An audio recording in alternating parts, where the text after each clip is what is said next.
नेहरू जी को कोई ला नहीं रहा है, नेहरू जी आ जा रहे हैं। जब कोई ये कहता है कि भारतीय जनता पार्टी सोमनाथ स्वाभिमान पर्व क्यों मना रही है और आपने भी वो सवाल पूछ लिया, तो मुझे थोड़ा सा आश्चर्य भी हुआ।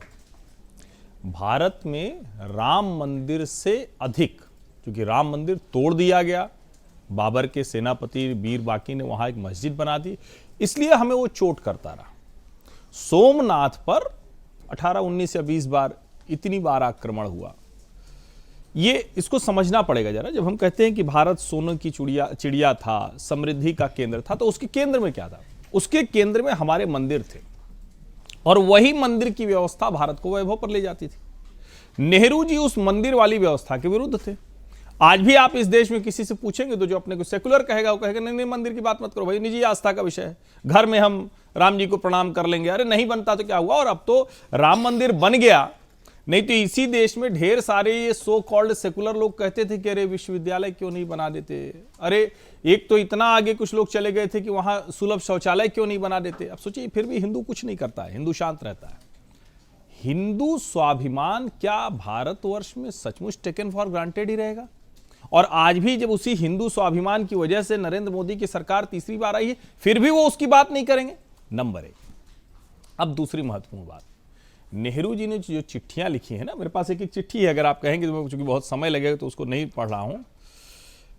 राजगोपालाचारी जी को चिट्ठी, राजेंद्र प्रसाद जी को चिट्ठी, पनिक्कर साहब को चिट्ठी, मुंशी जी को चिट्ठी, सब मेरे पास है, मैं रिकॉर्ड के साथ बात कर रहा हूं, सब लेके आज बैठा हुआ हूं। इसीलिए उसमें उनकी जरा भाषा देखिए, उनके मन का भाव देखिए कि अरे सोमनाथ चले जाएंगे राजेंद्र बाबू तो जैसे कोई अनर्थ हो जाएगा। अरे भाई, भारत में अगर सोमनाथ मंदिर प्रथम ज्योतिर्लिंग, 12 ज्योतिर्लिंगों में से, वहां अगर देश का राष्ट्रपति जाएगा तो वो क्या हो जाएगा? और कमाल की बात ये, जो लोग कहते हैं कि सरदार पटेल और नेहरू जी को भिन्न भिन्न करने की कोशिश, भिन्न भिन्न नहीं करने की कोशिश थी। Sardar Patel was the person जिसने वहां के लिए चंदा जुटाने के लिए अपना धंधे की शुरुआत की, निजी रकम देकर, कोई सरकार के पैसे से नहीं बनने जा रहा था। अब जामा मस्जिद में कितनी बार सरकार ने बनवाया वो वरिष्ठ लोग बताएंगे, विद्वान लोग, हमें जानकारी नहीं है। लेकिन सोमनाथ के मंदिर के निर्माण में, पुनरुद्धार में जो भी था, उसमें सरकार की कोई भूमिका नहीं। सरकार की क्या भूमिका थी? हिंदू, उसकी एक भावना, उसका स्वाभिमान लेके आते। दूसरी बात, अब तीसरी और सबसे महत्वपूर्ण बात, हम क्यों चर्चा कर रहे हैं भाई कि मोदी जी क्यों स्वाभिमान पर्व मना रहे हैं? नरेंद्र मोदी प्रचारक के तौर पर सोमनाथ के द्वार पर, नरेंद्र मोदी मुख्यमंत्री के तौर पर सोमनाथ के द्वार पर, नरेंद्र मोदी प्रधानमंत्री के तौर पर सोमनाथ के द्वार पर, यानी उनकी कंसिस्टेंसी में कोई फर्क नहीं आया। हम लोग देखने का नजरिया बदल गया है ना, हम पत्रकार के तौर पर टिप्पणी कर लेते हैं, अरे ये क्यों मुद्दा बना रहे हैं। अरे भाई, सोमनाथ स्वाभिमान पर्व था, देश की हर पार्टी को कहना चाहिए था कि हम भी इससे जुड़े हैं, लेकिन चोर की दाढ़ी में तिनका, दाल काली करने की कोशिश की थी, वो तो थोड़ा धीरे धीरे छट रहा है, तो अब उनको लग रहा है कि अरे ये वाला हिस्सा तो ज्यादा दिखने लगा। अच्छा, जब सब गंदा था तो कहां से नेहरू जी की वो चिट्ठी दिखती?